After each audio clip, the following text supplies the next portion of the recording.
When we think about growth, our minds usually jump to climbing some kind of ladder, right? More money, bigger titles, more stuff. But what if real growth isn't about that at all? What if it's less about adding more and more about aligning who you are on the inside with what you're doing on the outside? Today, we're going to dive into how to build a life where your choices, your actions, and yeah, even your personal style tell your true story. So let's get into it by taking on a pretty common idea of what growth is supposed to be. All right, first things first, we have to talk about a word that is everywhere these days, the hustle. You know the vibe? The belief that working harder and longer is the only path forward, that your success is basically just a measure of how many hours you clock in. But is that the whole story? Is there maybe a smarter, more sustainable way to actually grow? So what's the real tension here? Well, it's basically brute force versus strategy. On one side, you've got hustle, which is just pure effort. It's trading your time directly for money. But on the other side, you've got skills. And that's about strategically building your values so your effort gets multiplied. They are not the same thing, and one of them, well, it has a way, way better return on investment. And this quote just cuts right through all the noise, doesn't it? See, hustling can get you somewhere, sure, but it often leads straight to burnout. Building skills, though, that creates leverage. It means you're not just working harder, you're literally increasing the value of every single hour you put in. And when your value goes up, your income's going to follow. Okay, and this right here, this is the next level. Earning money is active. It's what you do. But learning money, that's about building systems. Think about it like this. It's the difference between working for your money and having your money start working for you. It's about investing, creating assets, and building a financial foundation that doesn't completely depend on your daily grind. But here's the thing. To build those systems and develop those skills, you need something even more fundamental. You need a rock-solid foundation on the inside. All that external growth we're talking about, it's only going to last if it's built on the right kind of mindset. So let's look at the core principles that really make it all happen. And this is pillar number 1. Desire is fleeting, right? It pulls you in a million different directions at once. But discipline is a choice. It's you consciously deciding to control your impulses because you have a long-term vision. Without that, no strategy in the world is going to stick. And that discipline leads right into our next big idea, the ability to look at a small, instant reward and say, not now, because you know there's a much bigger reward waiting for you down the line. It's about being willing to invest in your future self, whether that's through learning, saving, or building something. This is the engine that powers everything we've been talking about. So here's the real secret. It's not about these huge, heroic, one-time efforts. It's about the small, consistent, disciplined actions you take every single day. These tiny little habits, they compound over time, and they create that massive growth that, to everyone on the outside, looks like it happened overnight. Okay, so we've got the principles down. But what does all of this actually look like in practice?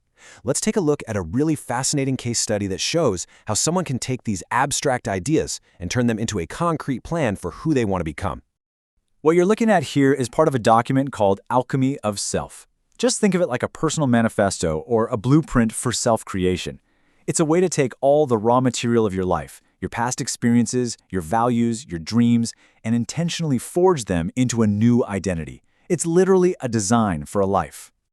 You see, for the person who wrote this, their story is their foundation. They weren't just handed an easy life. They learned about responsibility because of scarcity.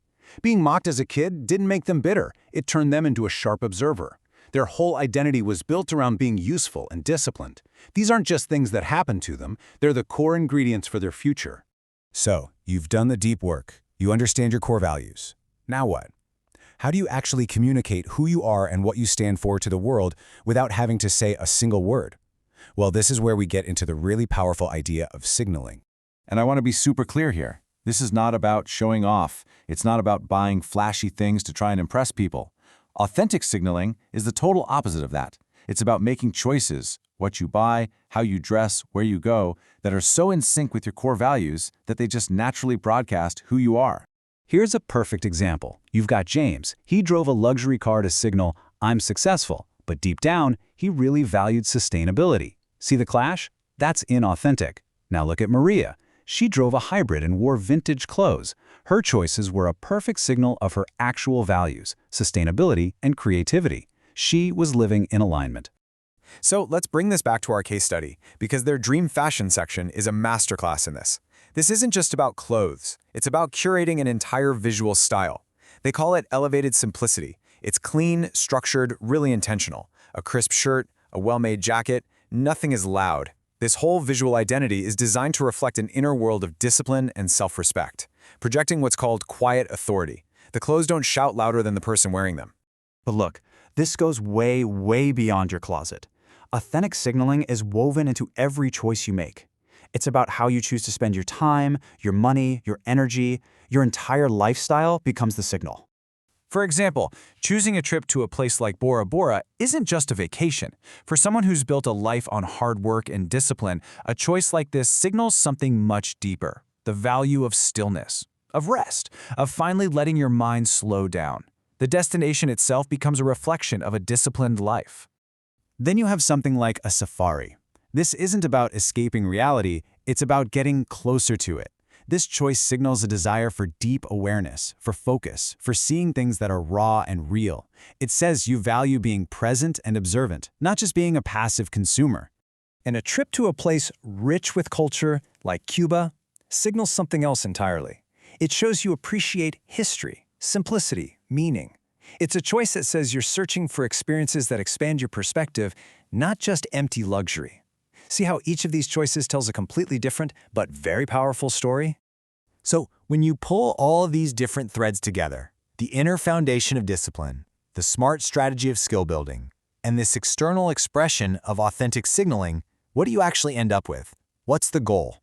And here we are, right back to the core idea.